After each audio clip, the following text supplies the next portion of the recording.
The dock was lifeless. No people, no androids, nothing. I wasn't expecting a celebration of my arrival, like last time. I also, however, didn't expect a total absence of life. Only after I made my way down the last few stairs from my heavy cruiser was it that I saw someone. It was a small human female. She stood there on the dock with crossed arms, waiting. Her only attempt at gaining my attention was a subtle nod as we made eye contact. As I began making my way toward her, the strained voice of my chief engineer stopped me in my tracks. "Sir, battle damage has been mostly mended. A few autocannons still malfunction. My team is assessing a few repair strategies to ensure full functionality." I nod. "Take a break, Fanet. You deserve it." The engineer smiles at me as he salutes. I turn back to see the woman waiting for me at the dock. Seemingly tired of standing, she was now sitting on a small metallic crate. Unusual manners for welcoming an official state guest, but I am not too stuck up. Being at the front line for years makes you slowly kill the snob inside you. I extended my hand as I approached her. She welcomed me with only a few words before she promptly turned her back to me, leaving my extended hand hanging in the air. "Follow me, Prince." Either my human diplomacy 101 course has failed me, or something else was up. The woman and I walked along the length of the dock at a rather uncomfortable pace. I saw boxes upon boxes filled to the brim with the ammunition our fleet so desperately needed. Ever since our production capacities were sabotaged in bombing attacks toward the end of the war with the United Human Territories, we relied on this factory for 90% of our supply. As part of the peace deal, this gargantuan munitions plant, its entire production capacity, and its surrounding star systems had been annexed into the Azar High Kingdom. It was good to see that the populace of this station had humbly accepted their place in our kingdom in exchange for His Excellency's grace and protection. I had a feeling, however, that Commissar Braxton, the director and governor of the plant, wanted to talk about this very deal. As we walked, I could see automated freighters leaving for the front line. They now had to travel quite a distance compared to when the war with the Confederacy began. We were on the cusp of victory. By some estimates, it was only a matter of weeks until the Azar High Kingdom stood as the only great power in this entire region of the galaxy. I felt a sense of relief. Soon, the dying would stop. Soon, I'd be able to return home. With this victory, I could only hope that my father's thirst for expansion had been quenched, at least for a time. The woman led me into the main building of the installation. It was a sight to behold. Smokestacks filled my peripheral vision, spewing smoke so thick and dark that they cast shadows over the entire compound. They surrounded a building tall enough that it seemed like it could scratch the stars themselves. It was modestly decorated at best. No spires, gold and silver decorated facade, or personnel greeting visitors at its entrance. It was a solid brick of steel. It was not the most welcoming of places. The woman led me into an elevator. It was barely more than a glorified steel cage, in desperate need of a cleanup, judging from the gunk that had built up on the buttons. As the elevator began moving, I tried my hand at small talk. The one subject in human diplomacy I excelled at. "Nice weather we are having, huh?" I inquired. The woman murmured something. "I'm sorry, what?" I asked to clarify. "This is a shithole. It was, is, and will forever be a shithole. Therefore, the weather is always shit," she answered, seemingly avoiding eye contact. "Besides, there is no weather. We are in space." "Well, it's your home. It can't be that bad. I think your attitude affects your perspective heavily," I answered, hoping to get her to continue talking. No luck. All I got was her staring into my soul for the rest of the elevator ride while the cabin was filled with a mechanical hum. I could feel her continue to stare at me while I made my exit after the elevator reached its destination. As I entered the commissar's office, I could feel a sense of calm wash over me. The decor was more or less what I was accustomed to. There was a carpet with an intricate triangular fractal design. The furniture was mostly made of brass and steel with wooden accents. There even was a cabinet filled to the brim with drinks. Now, this was a place worthy of royalty. At the far end of the office, I saw the commissioner standing up and walking around the table to greet me. "Ah, High Prince. It is a pleasure to have you." Unsure of what to do, I waited for the commissioner to extend his hand before extending my own. He had a tight grip, his nails dug into my hand as he squeezed. He pointed to a chair at his desk. "Take a seat." So I did. As he walked to the cabinet to grab himself a drink, "May I offer you something?" he asked as he presented me two nondescript clear bottles. "Some water would be nice." He poured me my drink and placed it in front of me at the desk without a coaster. It had a strong smell, very unusual. He let himself fall into his chair while holding his beverage and took a sip. "So, High Commissioner, why have you called me here?" I asked. The commissioner flashed a smile as he answered. "It's about our arrangement, High Prince. There are some details I want to discuss with you." I knew it. But I could for the life of me not understand what there was to discuss. The deal was done and written in blood. "Oh. What exactly is there to discuss?" I asked challengingly. "I thought we had a clear deal, Commissioner." The commissioner leaned onto the table, his eyes piercing my own. "Exactly, High Prince. We had a clear deal." I took a sip of the water. "Get to the point, Commissioner. If you called me here to play games, then reconsider carefully." The water had a strange taste. It burned a little. The commissioner chuckled. "Oh. Gladly, Your Highness. I was in contact with the United Human Territories, you see." "That is strictly forbidden. You are in breach of our agreement," I interrupted. I crossed my arms and legs. "This will have consequences, Commission." "Don't interrupt me, please. Let me explain the situation in full before you try to school me. Trust me when I say that I'm painfully aware of what is and isn't a breach of your agreement with the UHT." He ranted in an unusually loud manner. He paused for a moment, clearing his throat. "The issue is, Prince, that the people here are fed up with the kingdom's transgressions. We were told that we could live like we used to before the war." He took a sip of what I now strongly suspected was alcohol, another breach of our agreement. This was a plain lie. Time and time again, we had your inquisitors visit us and abduct my citizens for interrogation. We never heard of them again. We can only assume they are dead. Those were heavy accusations. Ones that if an inquisitor would hear of, would have dire consequences. Well, I could see his point.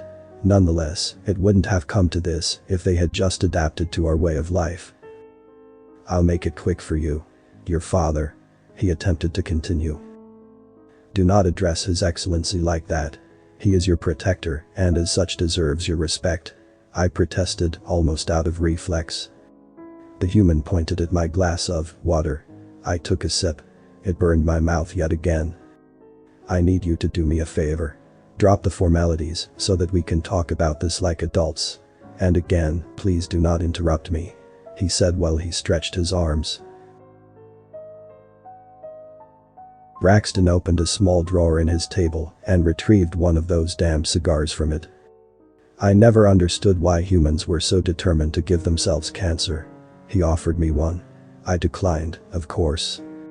The commissioner continued his monologue, slightly muffled by the now lit cigar in his mouth.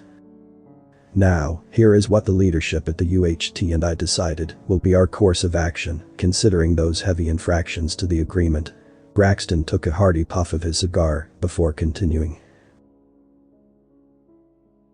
"Once the High Kingdom is close to ending the war with the Confederacy, the following will happen. The UHT and the Commissioner of the Exclave of Arask, me, will officially send a list of demands to the High Kingdom. This is where you come in." I could feel my head pulsing. My heart burned. They dared to betray His Excellency. "The following will be demanded. The Exclave will be returned to UHT control." The commissioner paused shortly before continuing, looking me directly in the eye, gauging my reaction. A neutral corridor between the main territories of the UHT and the Exclave will be established. The High Kingdom and the UHT will negotiate a trade deal concerning continued arms and ammunition delivery to the High Kingdom. You will deliver these demands. Should these demands not be met, I smashed my glass on the table. Prince Erd, the commissioner half-heartedly shouted. I ignored the traitor and moved toward the elevator. My friend, I'd highly advise you to listen to me. We can sweeten the deal, he tried to offer. I'll only ever listen to you again screaming for help as you are executed, I answered plainly as the elevator doors opened. In an instant, the office was bathed in a bright orange light. Perplexed, I turned to look at the commissioner. I saw him holding a small remote and staring at something outside through a large window overlooking the dock. I followed his gaze until I saw it myself. A bright orange fireball, as bright as a sun, rose over the dock, the only remnant of what once was my cruiser. Several pieces of metal hit the window of the office, even though it was hundreds of meters above dock level. I stared at the commissioner, unbridled rage building inside me. I told you not to interrupt me, he dared say to me. My crew, I screamed, my voice cracking as I lunged at the traitor's throat. He barely evaded my attack. All the damage I managed to inflict was a small scratch on his cheek. I slammed against the wall behind him. It took me some moments to gather myself after the impact. I turned to see the commissioner aiming a taser at my face. The world went black. I woke up in the very same office, sitting in the very same chair I sat in before. A glass was placed in front of me. Need a drink? I heard Braxton say. I looked around and noticed that I was bound to the chair with some cable binders. 2 men stood on either side of me. Your crew was taken into custody the moment you entered the elevator. They should all be alive and well. I wiggled my hands in the cuffs, trying to loosen them. The commissioner nodded at one of his men. I trusted you won't try to rip my throat out again, he said as the left guard cut my cuffs with a knife. What happened to my ship? What did you do? I asked. The commissioner smiled while he dipped his fingers in his drink and massaged his wound with it. Technically, we didn't set foot in it at all. At least not directly, he said as he took a swig of his drink. Say, what caliber were those massive guns along the ship's spine? 200 millimeters. I nodded in confusion. Did they serve you well so far? We did provide the ammo after all. I want to know how well they worked. His question puzzled me. I rubbed my wrists, sore from the cuffs. Decently well. Listen, what are we doing here? I responded, genuinely confused. The commissioner scratched his head. Are you familiar with the story of Troy? How did the mighty city fall? He asked with a glint of curiosity in his voice. I dug around my memory for a while. There was a mention of this Troy somewhere in my classes back home. It dawned on me. The ammo. Did you do something to the ammo? The commissioner spat out a little of his drink as he laughed, a little surprised. Very astute, High Prince, very good. Yes, we did something to the ammo. To every single piece you made us produce for you. All those hundreds of thousands of rounds are equipped with remote detonators, he explained with a mischievous smile. All now resting deep inside the magazines of your battleships, cruisers, and destroyers fighting the Confederacy. I gazed out of the window at the plume of smoke still rising over where my ship once was. A ghostly warning of what power the humans were currently wielding over the entire Azar Navy. I think we have an understanding of what happens if our demands are not followed, the commissioner said, awakening me from my daydream, all the while continuing to ruthlessly smile. I'll make it easier for you to accept our terms. The Azar Kingdom will be able to finish this war of aggression. The Confederacy has not treated the UHT kindly at all, just like the High Kingdom. We don't have any ammunition just waiting to trigger in their ships' magazines. It is only practical for us to await their defeat. 2 birds with 1 stone and all that. He paused, raising his eyebrows to see if I was following, and taking another puff of his cigar. "Here is where you come in, Prince. You seem to be the only one giving a damn about your subjects. This has not gone unnoticed by the UHT, and as such, has deemed you the only worthy successor to be the Excellency after the war." I feared what the commissioner was about to say. My stomach churned. "Your father will abdicate after this war and name you successor. You will however have diminished powers compared to your father.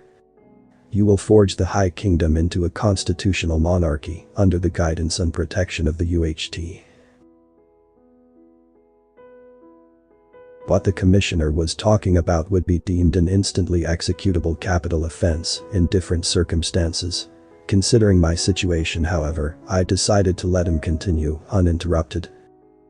"This will be done to ensure that another personality like your father will not be able to plunge an entire region of the galaxy into war yet again. You seem to value their lives at least a little. And you seem tired of the wars. This is your chance to bring peace to them." I couldn't help but chuckle before answering. "You put me in quite a situation here. I'm not sure my father will accept this. I'm very certain he will have me executed before I even finish reading the demands to him." The commissioner put out his cigar as he prepared to answer. "I know, Erd. Just remind him frequently that he will lose his navy and doom untold millions of his subjects. I doubt that he'll care about the people. Just remind him that he won't win this war without a navy. The UHT is ready for military action in Azar territories if he is indeed insane enough to not see that he is beaten," he explained, quickly adding. "And just so you know, if you accept our proposal, you will be under our guard until your father's death. Human guards will be assigned to you. Keep in mind that if we don't hear back from you within a week from now, however, we will have no choice but to go forward with detonation of the ammunition." I sat in silence, in contemplation. One question lingered in my mind, one I wished I didn't have to address. I knew my siblings more than most others, even my father. And still, I couldn't predict how they would react to such demands. And what about my siblings? They all have a better claim to the throne than I do. I am the youngest. There are 34 in line before me. The commissioner stood up and approached me. He placed a hand on my shoulder and motioned me to stand. So I did. "I'm sure most can be persuaded to give up their claim. Those that do not, well." I nodded in silent understanding, as much as it did hurt me to do so. "I have no choice but to accept, Commissioner. For my people's sake." He handed me the glass of alcohol from the desk and grabbed himself one as well. He held his glass up high. His characteristic smile had morphed into a neutral expression. "To the future, Excellency." I hesitate for a moment, swirling the liquid in my hand. "To the Azar people," I answered and downed the entire glass at once. Like my decision, it burned in my stomach. As I was led on board a UHT ship en route to my father's court, I collected my thoughts. This was certainly not how I imagined my visit would go. It has left me a changed man. Some of my siblings and friends would have surely called Braxton's tactics dishonorable and cowardly. I would have had to disagree. They were certainly cunning and ruthless, but effective. He was achieving something great for his people with the means he had while trying to avoid bloodshed. I had a hard time judging him for it. I would have done the same. These are skills I am now sure I will have to master in the years to come to secure my people's coming freedom and stability as well as my life. Author's name and the link to original text is in the description. Consider tapping the thumbs up and pressing the subscribe button if you enjoyed this video.